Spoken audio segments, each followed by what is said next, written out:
नमस्कार दोस्तों, जेके success point की यूट्यूब चैनल में आपका स्वागत है। तो डे फ्रेंड्स, आईसीआर में आईएआरआई में टेक्नीशियन की एग्जाम के लिए हमारी सोशल साइंस की क्लासेज है वो चल रही थी।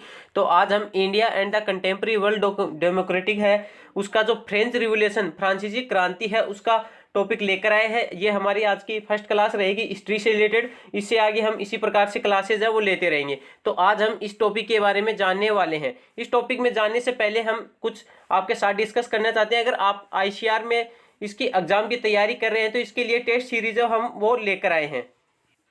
अगर आप आईसीआर में अपनी टेक्नीशियन की एग्जाम की अपनी तैयारी को और अधिक मजबूत करना चाहते हैं तो परीक्षा ऐप की तरफ से एक टेस्ट सीरीज है वो लाई गई है, जिसमें आपको 10 मोस्ट इंपोर्टेंट जो फुल लेंथ टेस्ट है वो आपको मिलने वाले हैं। बहुत ही अच्छा कंटेंट है वो इन्होंने तैयार किया है। ये अभी एक ऑफर चल रहा है जिसमें आपको 50% ऑफ में ये टेस्ट सीरीज मिल जाएगी। इसके लिए आपको क्या करना है कि परीक्षा ऐप है वो का जो एप्लीकेशन है वो आपको प्ले स्टोर से डाउनलोड करना है। उसके बाद उसको अपने मोबाइल नंबर से इसको लॉगिन करना है और साथ में आपको वहां पर एक एग्जाम का गोल सेलेक्ट करना होगा। वहां पर आपको एसएससी सेलेक्ट करना है। एसएससी सेलेक्ट करने के बाद उसको आपको आईसीआर टेक्नीशियन जनवरी 2022 इस नेम से आपको एक टेस्ट सीरीज है वो मिल जाएगी। कंप्लीट 10 टेस्ट है वो उसमें मिलेंगे, जिसमें आप एक फ्री का डेमो टेस्ट है वो देख सकते हैं कि किस प्रकार से आपका टेस्ट रहेगा। इसमें ऑल जितने भी स्टूडेंट इसमें टेस्ट को ज्वाइन करेंगे उनमें आपकी रैंक है वो दिखाई जाएगी। ऑल इंडिया स्तर पर इसकी रैंक होगी। ये जो पेपर होगा पूरा टेस्ट पेपर है ये पूरा दोनों लैंग्वेज में होगा, हिंदी और इंग्लिश में। जो एक्सप्लेनेशन है वो भी दोनों भाषाओं में आपको मिलने वाला है। इसके पूरे डिटेल सॉल्यूशन है वो हिंदी और इंग्लिश दोनों भाषाओं में मिलेगा। हमने खुद ने इस टेस्ट को एक बार चेक किया है कि किस प्रकार से है, तो बहुत अच्छा कंटेंट है वो इन्होंने तैयार किया है। तो आप इसको अपने जो तैयारी को और अधिक बूस्ट करने के लिए इसको चेक जरूर कर सकते हैं। अभी इसकी प्राइस है वो 299 बता रहा है, परंतु आप ये जब ये कूपन कोड जब दे रखा है, ये अगर उसमें आप यूज करेंगे, इस पर जब आप बाई पर क्लिक करेंगे तो ये कूपन कोड आप जब लगा दोगे तो इसमें आपको 50% ऑफ मिल जाएगा। और ये जो टेस्ट सीरीज है ये आपको 149 रुपीज में आपको मिल जाएगी। तो अपनी तैयारी को और अधिक बूस्ट करने के लिए आप जरूर से ये टेस्ट सीरीज है जरूर से ज्वाइन करें। इससे आपको बहुत अधिक फायदा है वो मिलने वाला है। तो अभी जाइए और डिस्क्रिप्शन में आपको इसकी लिंक मिल जाएगी, जो परीक्षा ऐप है उसकी लिंक मिल जाएगी, वहां से आप उसको डाउनलोड कर लीजिए और अपनी तैयारी को और अधिक बूस्ट करने के लिए ये टेस्ट सीरीज है वो जरूर से ज्वाइन की। तो आज का हमारा इसमें पहला क्वेश्चन है हमारे सामने, चर्च द्वारा किसानों से लिया जाने वाला कर। जो चर्च थे, जो फ्रांसीसी क्रांति में हम पढ़ रहे हैं, तो इसमें जो चर्च थे तो उनके द्वारा किसानों से एक कर है वो लिया जाता था, टैक्स एक लिया जाता था। उस जो टैक्स है या फिर कर है उसका नाम क्या था ये हमें बताना है। तो चर्च द्वारा किसानों से लिया जाने वाला जो कर्ज था उसको क्या बोला जाता था, वो बोला जाता था टाइद। क्या बोला जाता था? टाइद इसको बोला जाता था। तो ये एक धार्मिक क्या था? कर था। क्या हो जाएगा? एक धार्मिक कर था जो चर्च द्वारा किसानों से लिया जाता था। वहीं अगर हम इसमें इसकी बात करें टाइल की, तो ये एक सीधे राज्य को अदा किया जाने वाला एक कर था जिसको क्या बोला जाता था? प्रत्यक्ष कर बोला जाता था। और जो अप्रत्यक्ष कर जो होता था ये क्या होता था? ये सीधे जो नमक तंबाकू ये ऐसी जो वस्तुएं थी उन पर ये टैक्स ये लगाया जाता था। जब 1774 में, कब 1774 में जब लुईस 16वां जब इसका सम्राट बना था, तब से लेकर वहां पर ये जो टैक्स वगैरह है ये लगा दिए गए थे। तो इसमें चर्च द्वारा किसानों से लिए जाने वाला कर कौन सा हो जाएगा? वो टाइद हो जाएगा।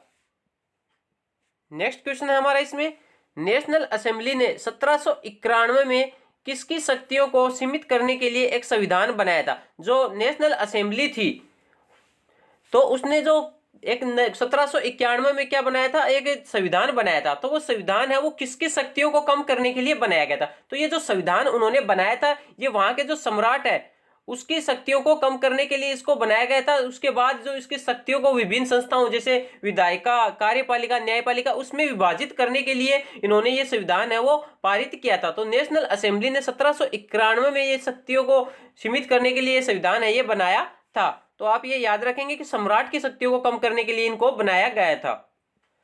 अगला क्वेश्चन है इसमें, 1791 में नए संविधान के अनुसार नेशनल असेंबली को होना था। जो 1791 में नया जो संविधान कॉन्स्टिट्यूशन बना था 1791 में, उसमें जो नेशनल असेंबली थी उसको किस प्रकार से होना था, किस प्रकार से वो निर्वाचित होनी थी? तो वो निर्वाचित होनी थी अप्रत्यक्ष रूप से, इलेक्टेड इनडायरेक्टली, मतलब अप्रत्यक्ष रूप से इसको निर्वाचित है वो होना था। तो ऑप्शन ए है वो क्वेश्चन के अनुसार है वो सही हो जाएगा।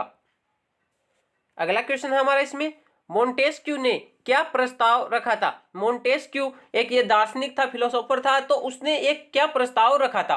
तो इसने एक प्रस्ताव रखा था, ये इसने अपनी एक बुक लिखी थी, वो बुक का नाम आप जरूर से याद रखेंगे, एग्जाम में पूछा जा सकता है, द स्पिरिट ऑफ लॉज। क्या? द स्पिरिट ऑफ लॉज एक बुक लिखी थी, उसी के अंदर उन्होंने सरकार को यह निर्देश दिया था कि उन्होंने न्यायपालिका, कार्यपालिका और विधायिका के बीच में शक्तियों का विभाजन करने के लिए एक उद्देश्य वो इन्होंने रखा था। मतलब कि जो सरकार है उसको न्यायपालिका, कार्यपालिका और जो विधायिका है उसके अंदर बांट दिया जाए। तो इस प्रकार की बात है वो इन्होंने मोंटेस्क्यू ने अपनी बुक है द स्पिरिट ऑफ लॉज के आधार पर इन्होंने सरकार के सामने ये प्रस्ताव रखा था। तो ऑप्शन डी है वो इसमें करेक्ट हो जाएगा।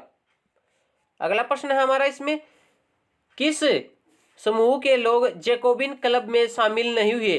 तो वहां पर जो फ्रांस में जब क्रांति हो रही थी तब उसमें बहुत से समूह, ग्रुप है वो बट चुके थे, तो उसमें एक प्रमुख ग्रुप था जिसका नाम क्या था? Jacobin club.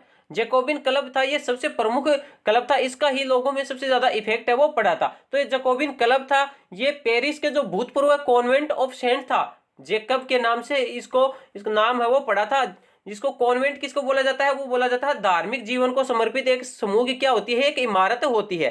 तो ये जैकोबिन क्लब था, उसमें जो सदस्य थे वो मुख्यतः किस प्रकार से थे? कम समृद्ध लोग इसमें थे। क्या हो जाएगा? कम समृद्ध लोग है वो इसमें लगभग थे। तो इसमें ऑप्शन डी है, मैन विथ प्रॉपर्टी। तो इस प्रकार के लोग थे वो सम्मिलित नहीं थे, मतलब कम समृद्ध लोग, जैसे रोजाना गुजारा करने वाले जैसे कारीगर, दुकानदार और दैनिक वेतनभोगी जो कर्मचारी थे वो सब इसमें शामिल थे। वहीं जो अधिक संपत्ति वाले लोग थे वो इसमें शामिल नहीं थे। तो ऑप्शन 4 है वो इसमें करेक्ट आंसर हमारा हो जाएगा। अगला प्रश्न है हमारा इसमें, लुई 16वें ने अपनी विद्रोही प्रजा की शक्ति को देखकर क्या किया? जो लुई 16वां जब इसमें सम्राट बना था तब उसके बाद बनने के बाद उन्होंने कई टैक्सेस वगैरह है वो बढ़ा दिए थे, तो उस कारण वहां पर जो जनता है वो आक्रोशित हो चुकी थी। तो वहां पर बहुत से दल बन चुके थे और उसके बाद जनता में आक्रोश हो चुका था। तो उसके बाद उन्होंने जो बास्तिल का जो किला था उसको भी ढहा दिया था या फिर ध्वस्त कर दिया था, जिसके कारण वहां बहुत से दंगे फसाद है ये सब होने लगे थे। तो उसके बाद वहां पर एक जो संगठन बन चुका था तो उसको उन्होंने क्या कर दिया था? मान्यता दे दी थी। तो उसने क्या किया? उन्होंने नेशनल असेंबली को एक प्रकार से क्या दे दी थी? मान्यता प्रदान है वो कर दी थी। तो he accorded recognition to the national assembly. तो उन्होंने नेशनल असेंबली को एक मान्यता है वो प्रदान कर दी थी। तो ऑप्शन 4 है वो हमारा इसमें सही हो जाएगा। नेक्स्ट क्वेश्चन हमारा इसमें, निम्नलिखित में से कौन फ्रांस की नेशनल असेंबली के 2 नेता थे? तो फ्रांस में जो नेशनल असेंबली जो बनाई गई थी तो उसके 2 प्रमुख नेता थे। कौन कौन थे? तो वो थे मिराविये और आबेसिये। तो ऑप्शन 4, मिराविये और आबेसिये 2 प्रमुख नेशनल असेंबली के नेता थे, जिसमें जो आबेसिये थे ये कौन थे? एक पादरी थे। जो तीसरे स्टेट क्या है, ये एक शीर्षक से इन्होंने एक प्रभावशाली जो समाचार पत्रिका है वो निकाली थी। और किस लिए ये इन्होंने ये नेशनल असेंबली का निर्माण किया था? सम्राट की शक्तियों को कम करने के लिए इन्होंने नेशनल असेंबली है वो बनाई थी। तो इसमें ऑप्शन 4 है वो हमारा करेक्ट आंसर हो जाएगा। नेक्स्ट क्वेश्चन है हमारा इसमें, यूरोप, अमेरिका और किसके बीच एक त्रिकोणीय दास व्यापार हुआ? यूरोप, अमेरिका और कौन सा एक देश था जिसके बीच में त्रिकोणीय दास व्यापार, मतलब दास जो लोग थे उनका व्यापार हुआ था, मतलब कि जो दास बना दिए गए थे तो उनका आपस में व्यापार होने लगा। वहां पर जो लोग कृषि वगैरह करते थे उसके लिए दास होती थी, उनकी खरीद और बेचा जाता था, उनका व्यापार होने लगा था। तो किसके बीच में होने लगा था? ये यूरोप, अमेरिका और अफ्रीका के बीच में ये व्यापार है ये होने लगा था। तो अफ्रीका है वो इसमें हमारा करेक्ट आंसर हो जाएगा। और ये व्यापार है 17वीं शताब्दी से ही शुरू हो चुका था। अगला क्वेश्चन है हमारा इसमें, एस्टेट जनरल की बैठक में तृतीय स्टेट के सदस्यों ने मांग की थी। जो एस्टेट जनरल की एक बैठक हुई थी वहां पर, तो उसमें जो तृतीय स्टेट, थर्ड जो एस्टेट था, तो उसके सदस्यों ने एक मांग रखी थी। वो मांग क्या रखी थी? तो उन्होंने मांग रखी थी कि पूरी सभा द्वारा मतदान है वो कराया जाना चाहिए, जिसमें प्रत्येक सदस्य को एक मत देने का अधिकार प्राप्त हो। तो इस प्रकार की इन्होंने एक मांग रखी थी। तो आप जब एनसीईआरटी की बुक पढ़ेंगे तो उसमें आपको अच्छे से ये कवर हो जाएगा। तो इसमें उन्होंने थर्ड जो स्टेट है उन्होंने मांग रखी थी कि पूरी सभा में मतदान है वो करवाया जाए और जिसमें प्रत्येक जो स्टेट है उसके प्रत्येक सदस्य को मत देने का अधिकार है वो प्राप्त हो। तो ऑप्शन ए है वो हमारा सही हो जाएगा। नेक्स्ट क्वेश्चन हमारा इसमें, किस काल को आतंक का शासन कहा जाता है? तो कौन सा शासन का काल था जिसको आतंक का शासन, रीजन ऑफ टेरर, इसको कहा जाता था। तो आतंक का शासन है वो 1793 से लेकर 1794 के जो बीच का काल था, 1793 से 1794 के बीच की जो अवधि थी उसको आतंक का काल है वो, या फिर आतंक का शासन है वो कहा जाने लगा। आतंक का युग भी इसको बोला जाता था। जो किसका शासन काल था, ये रोबोस्पियर का जो शासन काल जो चल रहा था उसको ही आतंक का शासन, आतंक का युग है वो कहा जाने लगा। नेक्स्ट क्वेश्चन है हमारा इसमें, आजाद होने पर गुलाम या दास ने क्या पहना था। जब ये दास या गुलाम थे, ये आजाद हो चुके थे, तो उन्होंने किस प्रकार की टोपी है वो पहनी थी। तो उन्होंने लाल कलर की जो टोपी है वो इन्होंने पहनी थी। लाल जो फ्राइजियन टोपी थी वो इन्होंने पहनी थी कि दासों द्वारा स्वतंत्र होने पर इसको पहना गया था। तो रेड केप है वो इसमें करेक्ट आंसर हो जाएगा। इसमें मुख्य प्रतीक है वो उनको अलग से हम एक वीडियो में डिस्कस करेंगे, कौन कौन सा प्रतीक है वो किस चीज के लिए मान्य इसमें किया गया था। नेक्स्ट क्वेश्चन है हमारा इसमें, इनमें से कौन सी पुस्तक जॉन लॉक द्वारा लिखी गई थी। तो जॉन लॉक द्वारा एक पुस्तक है वो लिखी गई थी जिसका नाम है वो हमें बताना है। तो इनके द्वारा एक पुस्तक लिखी गई थी, वो लिखी गई थी टू ट्रीटाइजेज ऑफ गवर्नमेंट। ये पुस्तक है ऑप्शन ए वाली उन्होंने लिखी थी, जिसको राजा के जो दैवीय और निरंकुश जो अधिकार थे उनके सिद्धांतों को कम खंडित उन्होंने इस बुक के माध्यम से किया था। तो सरकार के निरंकुश जो अधिकार थे, उनके सिद्धांत थे, उनको खंडित है वो इस बुक के माध्यम से इन्होंने किया था। तो टू टिट्राइजेज ऑफ गवर्नमेंट, तो ये इस बुक का नाम था, आप याद रखेंगे।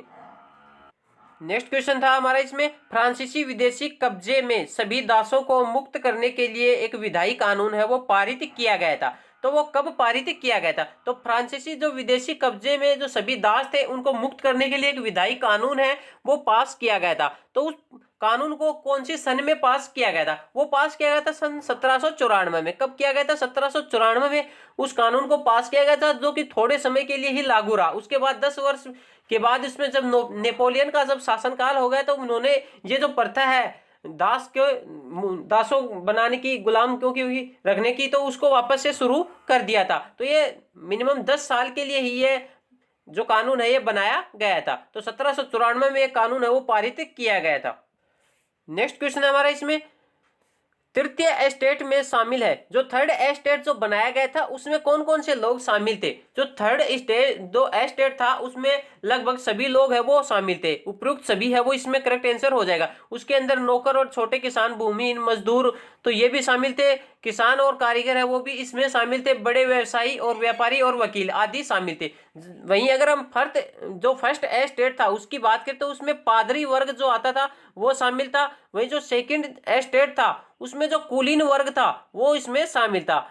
और वहीं जो थर्ड एस्टेट की हम बात करें तो इसमें छोटे मोटे किसान, भूमिहीन मजदूर और व्यवसायी व्यापारी, तो इसमें अमीर और गरीब सभी इसमें शामिल थे। तो ऑल ऑफ दी अबव इसमें करेक्ट आंसर हमारा हो जाएगा।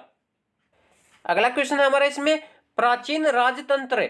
प्राचीन राजतंत्र शब्द का प्रयोग आमतौर पर किसका वर्णन करने के लिए किया जाता था। तो प्राचीन राजतंत्र, ओल्ड जो रेजिमाइम था, उस शब्द था, उसका प्रयोग है वो किसका वर्णन करने के लिए किया जाता था। तो इसका प्रयोग है वो जो 1789 ईस्वी से पहले फ्रांस का जो समाज और संस्थान थे उनका वर्णन करने के लिए प्राचीन राजतंत्र शब्द है उसका प्रयोग है वो किया जाता था। तो 1789 से पहले के जो फ्रांस का समाज और संस्थान था उनका वर्णन करने के लिए प्राचीन राजतंत्र शब्द है वो गढ़ा गया था। नेक्स्ट क्वेश्चन है हमारा इसमें, फ्रांसीसी क्रांति की शुरुआत में हुई थी। तो फ्रांसीसी जो फ्रेंच रिवॉल्यूशन है उसकी शुरुआत है वो कब हुई थी। तो इसकी शुरुआत हुई थी वो 1789 में हुई थी। कब हुई थी, 1789 में इसकी शुरुआत है वो हुई थी। अगला क्वेश्चन है हमारा इसमें, जीविका संकट कैसे होता है। जो जीविका संकट, सब्सिस्टेंस जो क्राइसिस जो होता है वो कब होता है ये हमें बताना है। तो जीविका संकट है ये होता है जब 4 नंबर ऑप्शन हमारा देखिए आप, ऐसी चरम स्थिति जब जीवित रहने के लिए न्यूनतम जो साधन है वो भी खतरे में पड़ने लग जाते, मतलब रोजी रोटी है उसका भी संकट जब उत्पन्न हो जाता है तो वो कौन सा संकट होता है, वो जीविका संकट के अंतर्गत आता है। तो ये फ्रांस में जो लोगों के सामने जीविका संकट है वो उत्पन्न हो चुका था जब लुईस 16वें के शासनकाल था, जब चल रहा था, तो उसके बाद जो जीविका संकट है वो पैदा हो चुका था। नेक्स्ट क्वेश्चन है हमारा इसमें, एस्टेट्स जनरल क्या था। तो एस्टेट जनरल था वो कौन था। तो ये एक प्रकार की क्या थी, पॉलिटिकल बॉडी या फिर राजनीतिक संस्था थी। क्या हो जाएगा, राजनीतिक संस्था वो बनाई गई थी। तो ऑप्शन ए है वो हमारा करेक्ट आंसर हो जाएगा।